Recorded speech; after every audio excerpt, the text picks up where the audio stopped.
এবার আপনারা বলেন রে, রামপুরের মুসলমান ওই আল্লাহরে পাওয়ার জন্য নামাজের মুসল্লারে আপন বানানোর দরকার আছে না নাই?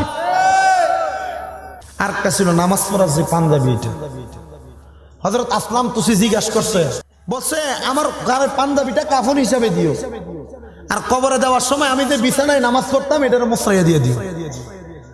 আপনি আপনার সম্পদ অনেক হিসাব দিতে পারবেন না। এমনও লোক আছে এখানে তাদের সম্পদ আছে কিন্তু এগুলো হিসাবই জানে না।